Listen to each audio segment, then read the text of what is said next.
Mindalia.com. Mindalia.com.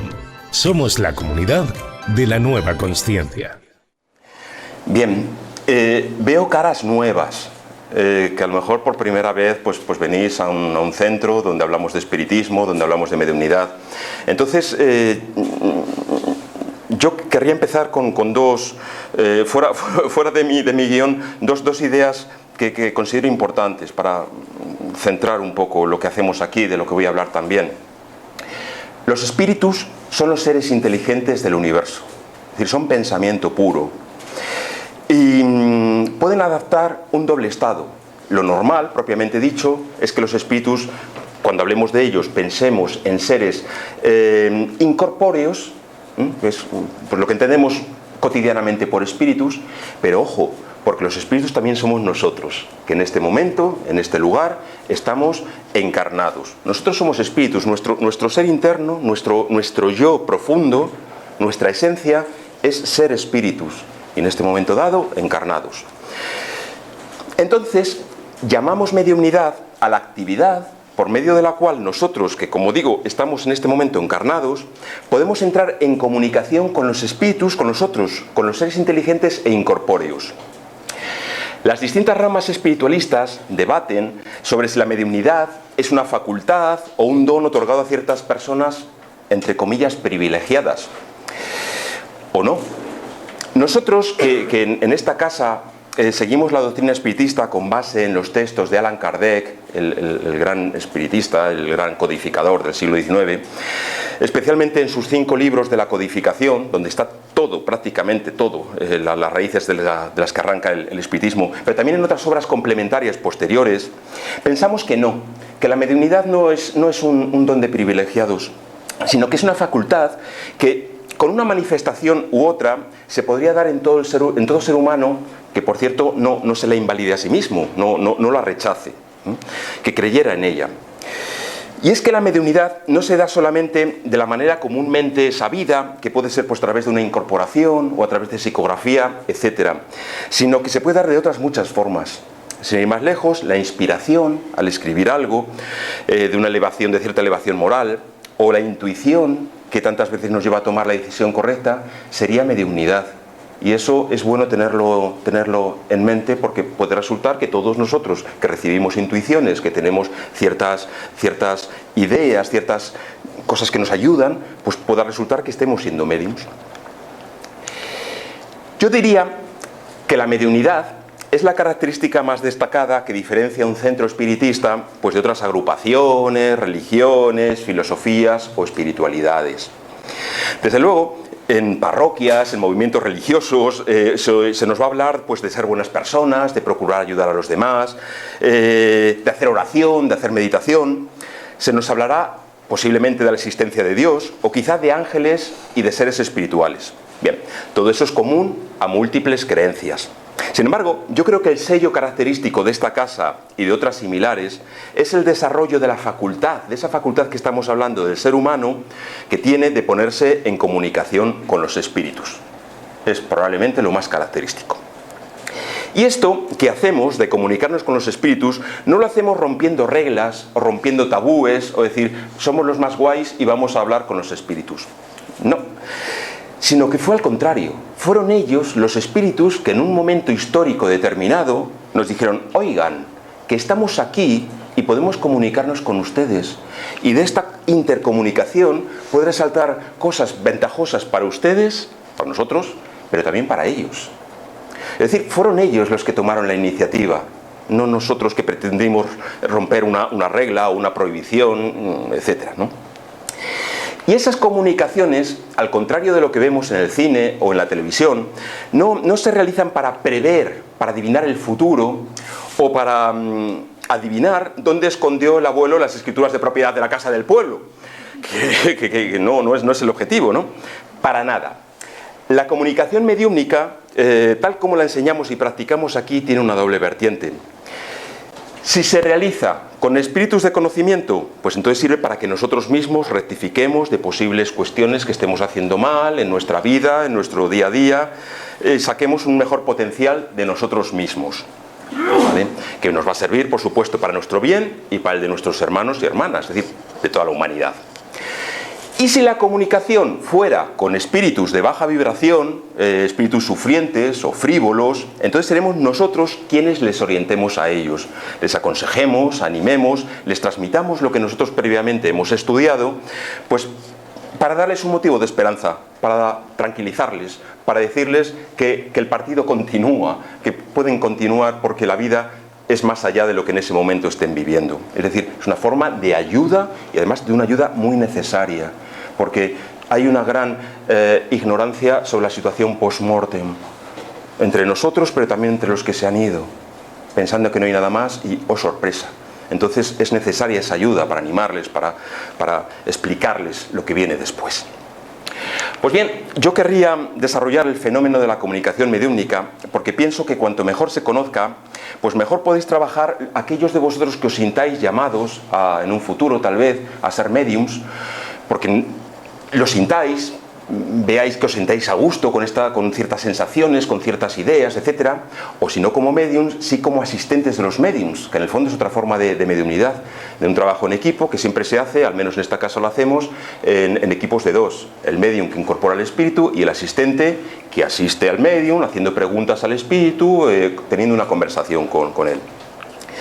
Entonces, basándome un poco en el estudio sistemático de la doctrina espírita, que es un estudio que sigue pues, sobre todo el libro de los espíritus y obras complementarias, este es un poco el esquema que me he planteado para esta charla. Fundamentalmente me voy a centrar en los tres primeros puntos, es decir, aunque parezca muy denso, tranquilidad. Que los tres últimos van a ser bastante rápido y van a ser una casuística muy leve, pero sobre todo voy a hacer una introducción histórica porque me gusta y considero que es muy útil. El tercer punto, el mecanismo de las comunicaciones, es quizá lo más práctico, es la materia propiamente dicha, donde voy a hablar de la mediunidad y el porqué y el fenómeno de la misma. Y luego, pues bueno, vamos a ver un poco sobre la naturaleza, el tema de las evocaciones, que siempre es interesante. Mismamente el miércoles entre nosotros salió esta cuestión. Y luego, pues un poco de la naturaleza de lo que se puede preguntar, lo que no se debe preguntar a espíritus. Lo que sí voy a hacer en cada apartado es procurar dar bibliografía, mejor dicho, por si deseáis por vuestra cuenta profundizar o ver algún punto que os interpela especialmente, pues que podáis ampliarlo. Muy bien, pues parece ser que la mediunidad, que como estamos diciendo es algo intrínseco a la persona desde tiempos inmemoriales, pues que hay atisbos que así lo demuestran. Pero es más, si nos detenemos a analizar una historia, cualquier historia comparada de las religiones, hay un hecho que salta a la vista, y es que la base religiosa del ser humano está consolidada en manifestaciones mediúmnicas. Y esto se puede evidenciar en los comienzos pues, de las tres religiones del libro, el judaísmo, el cristianismo y el islam, pero no solo, sino también en espiritualidades orientales como el brahmanismo en la India, el budismo, entre otras muchas. León Denis es un escritor, fue un espiritista, al que nosotros llamamos el apóstol del espiritismo, por ser el más destacado continuador de la obra de Allan Kardec. Sobre todo escribió a finales del XIX y principios del XX. Pues León Denis tiene un libro titulado En lo invisible, que nos ofrece las siguientes ideas. Primero, el fenómeno mediúmnico no nació con el espiritismo, como os estoy un poco adelantando, es decir, en el siglo XIX, que es cuando se echó, digamos, la maquinaria a rodar, sino que existe desde las épocas más remotas de la vida humana en este planeta. Y tenemos noticias de este tipo de comunicaciones entre encarnados, nosotros y el mundo espiritual, a lo largo de los tiempos, ya sea envuelta en las sombras del misterio, pensad en las religiones mistéricas, ¿no?, la simbología, o manifestada como hechos naturales. De acuerdo con cada pueblo, cada cultura, cada época, los espíritus comunicantes y sus médiums serían interpretados como oráculos, que nos encontramos en la antigua Grecia, pero también entre los druidas celtas, mitos nórdicos, vikingos, etc. Digo, los oráculos, pero también como profecías o milagros. La idea que subyace es que el ser humano se veía tremendamente vulnerable ante hechos que no controlaba. Una enfermedad, un terremoto, un ataque del enemigo, en qué momento sembrar, en qué momento recoger, en qué momento hacerse a la mar para pescar o hacerse a la mar para conquistar otras tierras. Faltaban datos y entonces eso le daba una gran inseguridad al ser humano, por no mencionar el misterio de la muerte física. el gran misterio. Es que se acaba todo con... Las grandes preguntas, ¿se acaba todo con la muerte? ¿Hay algo más? Bien, bueno, pues a falta de una ciencia aún por nacer, se acude al plano superior espiritual en busca de respuestas. Pero más allá de consultas materiales sobre si comprar un terreno, o atacar al enemigo, o hacerse a la mar, o casarse o no casarse, siempre hay una enseñanza que aflora, y es que en todas las edades de la humanidad somos asistidos por espíritus superiores que nos impulsan al progreso moral e intelectual. Atisbos de esto encontramos en los antiguos griegos y romanos que hicieron a estos espíritus como divinidades especiales. Así surgió la diosa del amor, la diosa de la agricultura, de la paz, de los viajes. Allan Kardec, en el punto 521 del Libro de los Espíritus, nos dice: las musas, por ejemplo, surgen como una personificación alegórica de los espíritus protectores de las ciencias y de las artes. Por la poesía, la música, el teatro. Cada manifestación tenía su propia musa. Lo mismo que los lares y los penates simbolizan a los espíritus protectores del hogar entre los antiguos romanos. Incluso hoy día pues hay muchas profesiones, oficios, pueblos, ciudades que tienen sus patrones y protectores muchas veces revestidos del ropaje del santoral. Y así pensamos pues en San Cristóbal, patrón de los conductores, cuando tenemos que coger el coche y pedimos protección. O en San Isidro si somos agricultores, o San Lucas si somos médicos, o tenemos que ir al médico. O San Juan Bosco si somos maestros. Bien, eso no son más que manifestaciones de que personificamos en algo superior, algo que nos puede proteger, que nos puede acompañar, que lo necesitamos realmente. Entonces, León Denis, el autor espiritista que acabo de mencionar, apunta a que los seres invisibles incluso inspiraban y dirigían a Juana de Arco cuando tenía con frecuencia, se veía acompañada de apariciones y voces celestiales que le dio ánimo para seguir con su labor, ¿no? A pesar de terminar en la hoguera. Y entonces eso no sería otra cosa que mediunidad muy desarrollada, al igual que casos de inspiración literaria que se aprecia en la Divina Comedia de Dante, el Paraíso Perdido de Milton o el Fausto de Goethe. Los que seáis forofos de la película Matrix, seguro que habéis identificado este fotograma. Tenemos a Neo, que acaba de tener su despertar espiritual. ¿Eso qué quiere decir? Pues que en un momento dado se da cuenta de que su vida, él mismo, es algo más que la materia. Que hay algo más, aunque no lo entiende. Y como no lo entiende, ¿qué hace? Acude al oráculo, un medium. Llega al oráculo, que es una viejecita, que la encuentra, por cierto, haciendo galletas. Y esto es muy interesante. ¿Por qué? Porque de alguna forma nos están transmitiendo, vale, perfecto tu despertar espiritual, pero no te olvides que estás encarnado. No te olvides que la vida cotidiana, el día a día, es el trabajo que tienes que hacer. Esto va por todos nosotros. Podemos estudiar la mediunidad, podemos hablar con los espíritus, podemos desarrollar la espiritualidad. Pero nuestro trabajo real está en nuestro trabajo profesional, las tareas del hogar, nuestra pareja, nuestros amigos, nuestros padres, nuestros hijos. Estamos encarnados y tenemos que vivir la vida. Otro camino sería un error. Bien, pues entonces Neo es lo que se encuentra. Se encuentra el oráculo que está haciendo galletas, lo cual me parece encantador. Y en la antesala se encuentra pues con este cartel. Temed nosce, que en latín significa conócete a ti mismo. Es el mismo oráculo que existía en el oráculo de Delfos. Conócete a ti mismo y conocerás a los dioses y al universo. Porque, oh paradoja, es más difícil conocernos a nosotros mismos que conocer la fórmula de la fusión nuclear. Somos complejos, somos grandes, somos pequeños, somos malos, pero a veces somos buenos. Somos un desastre, pero a veces hacemos cosas maravillosas. Es la paradoja del ser humano. Nos tenemos que conocer para saber nuestro potencial.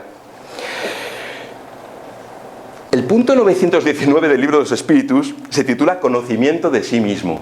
Y entonces le preguntan a la espiritualidad, bueno, ¿y cómo nos podemos conocer a nosotros mismos? Porque no estaría fácil. Y entonces, uno de los espíritus que conforman el espíritu de verdad, que es el espíritu de verdad, llamamos a un grupo de espíritus superiores que asistieron a Allan Kardec, todavía asisten al espiritismo, pero en ese momento dado asistieron a Allan Kardec con el tema de la codificación. Bueno, pues el espíritu de San Agustín dice: una forma muy interesante de conocerte a ti mismo es hacer un examen de conciencia diario, donde tú, antes de irte a la cama, coges una agendita y dices: vamos a ver, ¿qué he hecho mal hoy? ¿Qué he hecho bien? ¿Qué podría haber hecho mejor? Y sacas una pequeña consecuencia, un pequeño propósito para el día siguiente. Esa agendita nos va a decir, al final va a ser una foto de nosotros mismos, de lo que somos, lo que pensamos, lo que hemos hecho. Si no, se nos olvida. Se nos olvida lo que hemos hecho mal, lo que hemos hecho bien. Nuestra vanidad se va a encargar de recordárnoslo. Por eso es tan interesante ese ejercicio que nos propone el espíritu de San Agustín, que se lo propone a Kardec en este punto del conocimiento de sí mismo. Bien, pero detengámonos en otro momento peculiar de la historia antigua y veamos el fenómeno profético del pueblo de Israel, que desde mi punto de vista es una manifestación clara de mediunidad. Y esto lo vamos a hacer de la mano del espíritu André Luiz en la obra Mecanismos de la Mediunidad, obra psicografiada por el médium brasileño Francisco Cándido Xavier. Sabéis que los libros proféticos forman parte del canon de los rollos judíos, como la Biblia cristiana, lo mismo. Pues bien, ambos pueblos les otorgan un carácter de inspirado, ¿vale?, y revelado, calificándolos de oráculos verídicos. Entonces incluyen los escritos de los llamados profetas mayores, pues Isaías, Jeremías, Ezequiel, Daniel, como de los 12 menores, entre otros Josué, Samuel, Ruth, Esdras, Nehemías, Tobit, etcétera, etcétera. El término profeta viene del griego profetes, que significa literalmente hablar en nombre de alguien, normalmente en nombre de Dios, pero no solo. En el escrito del profeta Oseas, que es un libro que está dentro de la Biblia cristiana, también de los tomos hebreos, se designa a los profetas como el hombre de espíritu, o atención, el espíritu que habla por el hombre. Eso es mediunidad. Mirad, el profetismo era una institución propia del pueblo de Israel, y el profeta tenía un puesto de honor junto al monarca, en la época de los reyes, pero también del sumo sacerdote. Y hay una nota muy curiosa, que para mí me parece muy llamativo, y es que para ser la época de la que estamos hablando, no solo podían ser profetas los hombres, sino también las mujeres. Es decir, en un mundo de hombres, realmente profetas y muy veneradas, había mujeres, por ejemplo María, la hermana de Moisés y Aarón, que se llamaba así, Débora, Hulda, a quien el propio sumo sacerdote acudiría para conocer la voluntad de Dios, Nodías, o incluso, fijaos, en el Nuevo Testamento, en concreto en el Evangelio de Lucas, se nombra a una profetisa. En el episodio en que llevan al niño Jesús, recién nacido, a la presentación al templo, nos dice que se encuentran con una profetisa llamada Ana, anciana, que servía a Dios con oraciones. Pero es que además el propio texto da muchos datos. Dice que era hija de Fanuel, de la tribu de Aser. Es decir, para alguien que ya no vuelve a salir en el Evangelio, dan muchísimos datos. Señal de la importancia que se daba al fenómeno de las profetas, en este caso, en esa cultura, ¿no? Señal de respeto y relevancia. ¿Y cómo es la mediunidad en los profetas? Pues de múltiples maneras. Algunas extraordinarias, pues como visiones, sueños, éxtasis. Pero otras, y además están recogidas en los textos, ordinarias, como la propia experiencia del profeta, su perspicacia para percibir detalles, su inspiración al escribir, o fijaos, su vida cotidiana y tranquila, orientada a animar a sus vecinos, cuando había un momento de crisis. Esta nota es común también en la mediunidad actual bien entendida, recibir un mensaje desde la espiritualidad que pueda animarnos en los momentos difíciles. Bien, pues por no ser demasiado extenso en este apartado, que podría dar para auténticos libros, comentar por su importancia un caso claro y evidente de mediunidad por parte de Jesús de Nazaret. Y está recogido en los Evangelios. Me estoy refiriendo al episodio de la transfiguración, seguro que os suena. La cuestión es la siguiente. En un momento dado, Jesús, pues con 3 de sus apóstoles, pues Pedro, Santiago y Juan, acuden al monte Tabor a orar. Y entonces entra en éxtasis Jesús, se transfigura, empieza a brillar y aparecen Moisés y Elías. Por tanto, sus espíritus, porque habían desencarnado muchos siglos antes, ¿no? Y Jesús tiene una conversación con ellos. ¿No llamemos mediunidad a la conversación con los espíritus? Bueno, pues este es un caso de mediunidad. Pero además hay un dato adicional que se nos reveló en la mesa mediúnica de esta casa. Un punto que podría pasar sin pena ni gloria, salvo que nos detengamos a analizarlo. Y es que Pedro le dice, bueno, están pues un poco alucinados viendo lo que están viendo, y se le escapa a Pedro: maestro, qué bien se está aquí. Hagamos 3 tiendas, una para ti, otra para Moisés y otra para Elías. Entonces, ¿qué es lo específico? Pues que son 6, podría haber dicho, como estamos en la gloria, vamos a hacer 6 tiendas, una para cada uno, pero dice 3. Bueno, pues ¿cuál es la enseñanza? Pues que en esos momentos especiales de espiritualidad uno no piensa en sí mismo, piensa en el bien de los demás. Te olvidas de ti mismo, de tus gustos, de tus necesidades, de tu situación, y piensas en los demás. Entonces, claro, pues... Hola. No pasa nada. Lo apago. Y como me eché el texto de memoria, como si no tuviera salud. Bueno, entonces, estábamos diciendo pues el tema este.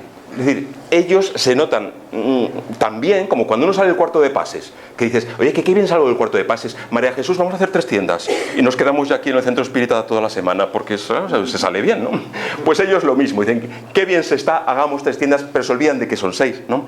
Entonces, claro, a mí me hace pensar en esto, que es que hacer la vida más agradable a los demás es el sentido de la mediunidad bien entendida. Otra cosa no es mediunidad, es, bueno, llamadlo como queráis, pero no es el sentido que le damos, que le queremos dar. Muy bien, pues vamos entonces a entrar a un segundo apartado de mi charla, llamado los mediums precursores. Denominamos mediums precursores a aquellos que están datados de antes del siglo XIX, de cuando comenzó a expandirse, a desarrollarse el espiritismo. Y lo vamos a hacer de la mano de Arthur Conan Doyle. Sí, el que escribió, el que creó el personaje de Sherlock Holmes. Además es muy curioso porque el que tenía una mente totalmente cuadriculada, perfecta, lógica, y sin embargo hizo un libro maravilloso que es la historia del espiritismo, que la podéis adquirir, está editada, ¿no? Entonces vamos a basarnos en lo que nos dice Arthur Conan Doyle. Y este autor da la categoría de mediums precursores especialmente a 3: a Emanuel Swedenborg, Edgar Irving y Andrew Davis. Vamos a ver un poquito de cada uno de ellos. Swedenborg había nacido en Suecia a finales del siglo XVII. Era ingeniero de minas, era ingeniero militar, tenía una formación impresionante en física, en astronomía, toda la formación que podías tener en ese momento, finales del siglo XVII. Sin embargo, de él lo que más resulta era el don de la evidencia, de ver más allá de lo que vemos en la materia, ¿no? Y es que podía ver escenas del mundo espiritual, así como espíritus ya desencarnados, algunos incluso que él había conocido en vida, ¿no? Y bueno, de mantener conversaciones habituales con ellos. Fue además uno de los primeros en describir el ectoplasma, y es más, llegó a ver como una película bastante pesada que envolvía el planeta, de baja vibración, y que, bueno, que le llevaba a decir que entre todos eso era necesario subir, es necesario subir las vibraciones para evitar que el planeta estuviese envuelto en eso que él percibía. Bien. En sus obras descubrimos además datos que se anticipan casi 2 siglos a las obras de Allan Kardec. Por ejemplo, la asistencia a los moribundos de espíritus próximos, de espíritus con los que tenían afinidad. Que la ley del progreso, por otro lado, luego la desarrollaría Allan Kardec y explicaría esta cuestión, ¿no? Pero también incluso hizo un atisbo de las ciudades espirituales, que luego 3 siglos después, ya en el siglo XX, André Luis describiría con más detalle a partir de su obra Nuestro Hogar, psicografiado por Chico Xavier, o sea, casi nada. Por su lado, Edward Irving era escocés, había nacido en Escocia un siglo después, a finales del siglo XVIII. Inicialmente fue un trabajador, un bracero, pero más adelante, ya en su madurez, se ordenaría como pastor de la Iglesia Protestante de Escocia. Contrariamente a sus creencias, porque las iglesias cristianas rechazan la comunicación con los espíritus, pues contrariamente a esas creencias, empieza a constatar manifestaciones mediúmnicas, normalmente de voz directa, como sonidos, quejas, también golpes, ruidos, y además con cierta inteligencia, no al azar, sino tenía él una duda mental y escuchaba 2 golpes, cosas así. De esto que dices, puede ser casualidad o no. Claro, fue una lástima que no existiera en esa época la doctrina espiritista, que le habría dado muchas respuestas, que buscaba haciendo preguntas donde no debía, es decir, a sus superiores jerárquicos eclesiásticos, que ante esas preguntas le empezaron a tachar, si no de loco, de poseso o de perdido. Entonces la verdad es que le hicieron la vida imposible y bueno, pues desencarnaría marchito con una frase que repetía, de decir, si muero, muero con el Señor, que mostrará un camino hacia la luz, pero qué duro es esto. Entonces, pues bueno, le tocó vivir el tiempo que le tocó vivir, pero quedó su testimonio recogido para la posteridad gracias a Conan Doyle. Finalmente, Andrew Jackson Davis, pues dice él que era médico, escritor, clarividente, medium y periodista. Era americano, había nacido en 1826 en un pueblo del estado de Nueva York.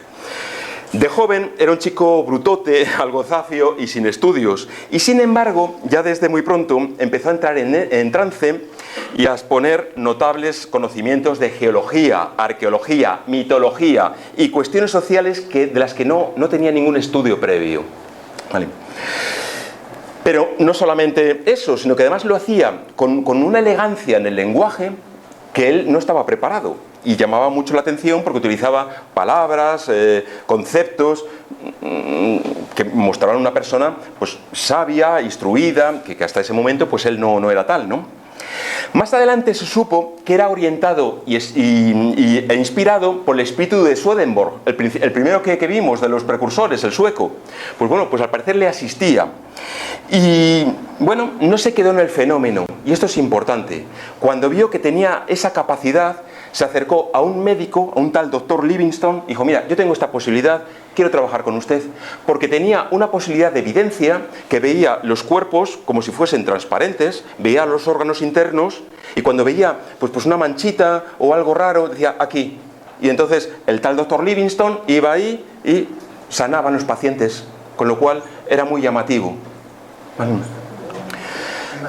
Sí, absolutamente. Nos dejó numerosos libros mediúnicos que posteriormente fueron compilados en un volumen titulado Filosofía armónica y revelaciones divinas de la naturaleza. El resumen de este apartado, de estos tres personajes que hemos visto, es que estos precursores nos dan una gran lección. Qué bien comprendieron estos pioneros que la mediunidad auténtica solo puede usarse como un acto de servicio tanto a encarnados como a desencarnados. Lección, por cierto, de plena actualidad. Bien, pues vista esta introducción un poco histórica, vamos a entrar en lo que es el plato fuerte del menú. El mecanismo de las comunicaciones mediúnicas.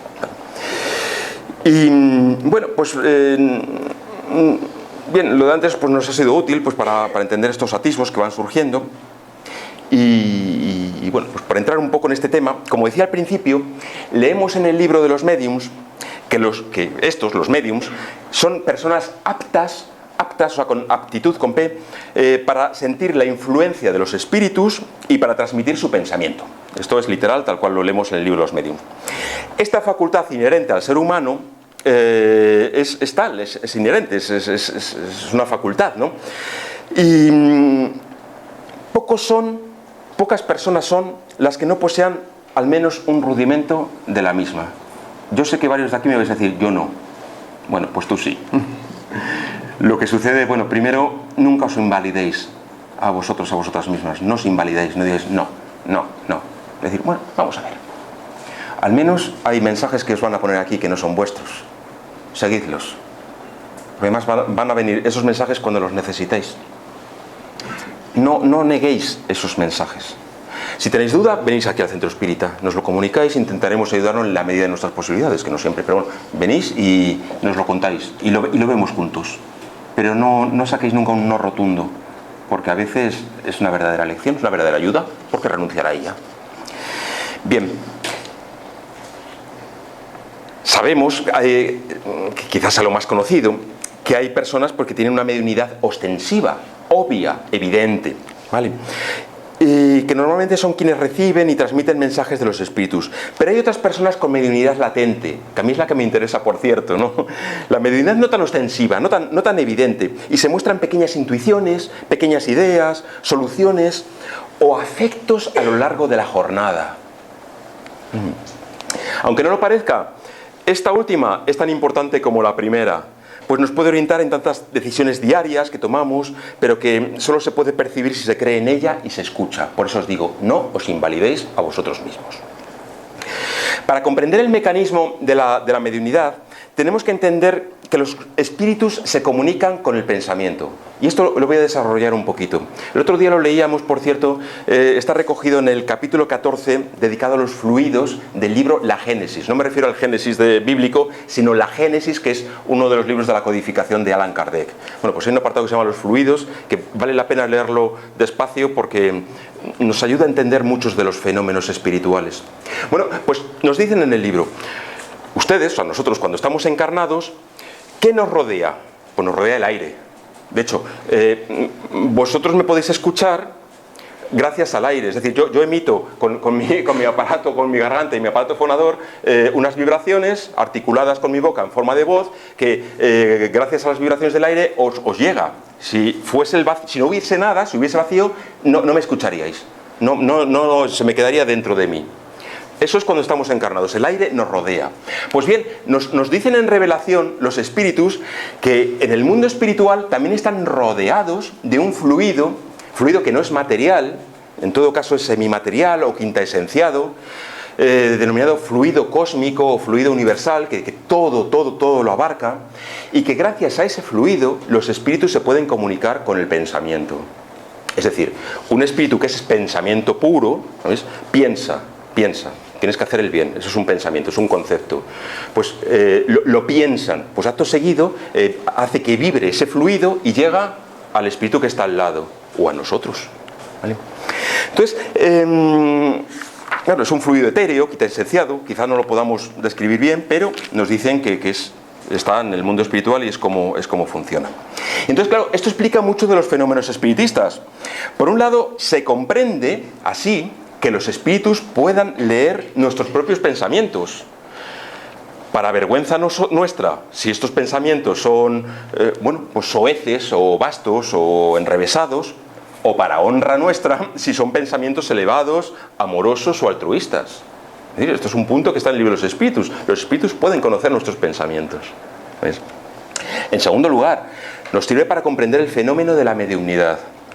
Puesto que nosotros somos seres encarnados en un planeta, por cierto, bastante atrasado, no tenemos esa capacidad a priori de captar esas vibraciones del fluido cósmico, ¿vale?, que envuelven a los espíritus. De este modo se hace necesario que los espíritus envuelvan a una persona, al medium, ¿vale?, para transmitir ese pensamiento del que hablamos a la mente del medium. Y ya el medium, con su mente, lo pasa a su lenguaje y lo expresa.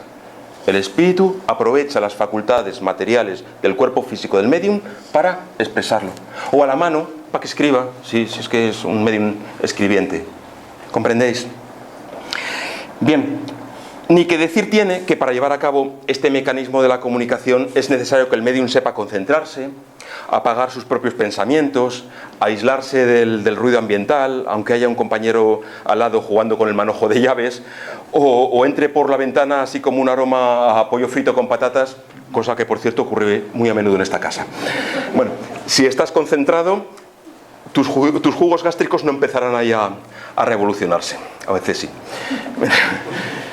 Bien, entonces concentración. En uno de los libros de Allan Kardec, que no lo consideramos propiamente como parte de la codificación, pero sin embargo lo leemos con igual atención, me refiero a las obras póstumas, se nos informa que la mente permanece en la base de todos los fenómenos mediúmnicos. Y en consecuencia, lo necesario que es trabajar para tener cierta higiene mental con el fin de elevar nuestra vibración, nuestro patrón vibratorio y favorecer el trabajo mediúmnico. Higiene mental, que pasa pues por tener buenos pensamientos, buenos sentimientos, buenas acciones, etcétera, etcétera, etcétera. ¿Y cómo se consigue esa conexión entre el espíritu y la mente del médium? Bueno, pues en esta casa habréis oído hablar de los 5 pasos que el médium, una vez concentrado, debe dar. Y bueno, aquellos de vosotros, a lo mejor pasado el verano o ya mismo, o cuando lo consideréis, si os incorporáis al estudio de los jueves y posteriormente de la mediunidad para aprenderla y desarrollarla de los miércoles, que es un poco pues el proceso que hacemos, os aseguro que repasaréis estos pasos prácticamente al menos una vez por semana. Y se os insistirá porque, aunque luego en un momento dado un médium desarrollado no tenga que pensar en los 5 pasos, pero al principio son muy útiles. Y son los siguientes. Os lo voy a contar. Primero, percepción de fluidos. Es decir, el médium está concentrado. Entonces empieza a sentir que el fluido empieza a su alrededor como a moverse, como a vibrar un poquito, ¿no? Eso es señal de que alguien se está aproximando y por eso el fluido se empieza a notar algo. Puede ser que el médium se le ponga la carne de gallina o sienta un cosquilleo por la espalda, o puede que no. Eso ya es algo fisiológico de cada uno que tiene unas reacciones de una manera o de otra. Pero sí que cuando está concentrado empieza a notar como que hay algo alrededor. Incluso al principio tienes dudas de si hay alguien de la sala, alguien encarnado, que se está acercando. Luego resulta que no, con lo cual ahí está pasando algo. Percepción de fluidos. Segundo, aproximación. Bueno, pues el médium, que ya ha sentido algo, pues empieza a captar que encima hay algo inteligente que se está acercando, que empieza a mandarle pues como una idea, como una pregunta, como una queja a veces, es decir, vienen mensajes inteligentes, con lo cual pues ya la cosa está clara, ¿no? Entonces es un momento también en el que el médium puede empezar a tener atisbos sobre qué tipo de espíritu se acerca. Si es un espíritu de conocimiento, de una vibración elevada, si le provoca una sensación agradable, de paz, armonía, o no, o es alguien que viene nervioso, despistado, que incluso parece como que le obligan a estar ahí contra su voluntad, entonces está un poco nervioso. Eso lo va captando ya el médium, y de hecho, con su voluntad le puede dar paso o no. Si viene muy enrabietado, a lo mejor es preciso no darle paso. Supongamos que le da paso, viene el tercero de las fases, el contacto. Entonces ahí claramente hay un contacto médium y espíritu, un contacto evidente, ¿no? Y ahí es ya cuando ya tienes una certeza de que hay un espíritu. Puedes aprovechar para preguntarle, ¿te podemos ayudar? ¿Qué necesitas? O, en fin, ya puede haber una mínima conversación. Siguiente, el envolvimiento. Pues esto me preguntaba alguien antes de entrar a la conferencia sobre si se produce una especie de posesión, tal como la conocemos pues por las películas, etc. Respuesta, no. Es decir, tu espíritu siempre queda ahí. No te van a poseer porque tú estás ahí. Es decir, nosotros que somos nuestro yo esencial estamos ahí, revestidos de materia, pero nosotros estamos ahí y nadie nos puede echar, es que es imposible. Entonces, ¿cómo funciona la mediunidad? El espíritu te envuelve, lo notas, ¿sabes? ¿Por qué motivo? Pues porque para tener ya una cercanía completa de mente a mente, ¿no? Ahí ya se puede decir que el medium, si se ha concentrado bien, ya no siente nada de lo que pueda pasar en la sala, si huele a pollo frito o si alguien está con... No se entera de nada, únicamente nota las comunicaciones, ¿no? Y acto seguido la manifestación, se le da paso al espíritu y se manifiesta. Si es un medium parlante, pues a través de la voz del medium, ¿sabes? El medium, el espíritu, por cierto, va a utilizar tus propios recursos. Si tú tienes acento de Valladolid, no pretendas que el espíritu, a veces sí, que el espíritu venga con un acento de Castilla-La Mancha o de Andalucía, a veces sí. Pero no necesariamente, porque está utilizando tus potencias, tu lenguaje, lo que tienes en el cerebro, a veces lo que has aprendido. Es un material que va a utilizar, está a su disposición y lo va a usar, ¿vale? Entonces, tampoco pretendas a lo mejor que si tú no hablas chino, pues que venga el espíritu y se ponga a hablar chino. A veces ocurre porque quiere que sea así para que te convenzas de que es un espíritu, tal. Pero lo habitual es que utilice los cuadros mentales que se va a encontrar en tu cerebro y que tú pones a su disposición para que trabaje. ¿Vale? Pues esta es la cuestión importante, tal como trabajamos en esta casa. No hagáis estos 5 pasos, no hagáis mediunidad por vuestra cuenta en vuestra casa, porque al final estamos abriendo portales. Lo hacemos aquí, que estamos protegidos, y si pasa cualquier cosa siempre va a haber alguien con conocimiento que te va a asistir, te va a escuchar, va a tratar al espíritu, te va a tratar a ti. No hagáis experimentos con gaseosa, no, entendedme, no hagáis experimentos raros, no pretendáis en vuestra casa hacer los 5 pasos, estas cosas, ¿no? No es necesario, y vuestra casa es un lugar sagrado, es vuestra casa, vuestro hogar, no dejéis pasar a nadie, y si pasa alguien, que sea un amigo, que traiga buenas vibraciones, que te acompañe, que sea un familiar, pero mejor no hagáis prácticas raras, ¿no? Mejor aquí con gente que ya tiene experiencia, ¿no? Y segunda cosa importante, tal como trabajamos aquí, la figura del asistente. El medium incorpora, pero es muy importante que haya una persona al lado que llamamos adoctrinador, utilizando una nomenclatura clásica, o asistente. Asistente porque asiste. Mira a ver que todo vaya bien, que el medium esté tranquilo, habla con el espíritu, le escucha, le pregunta, ¿vale? Es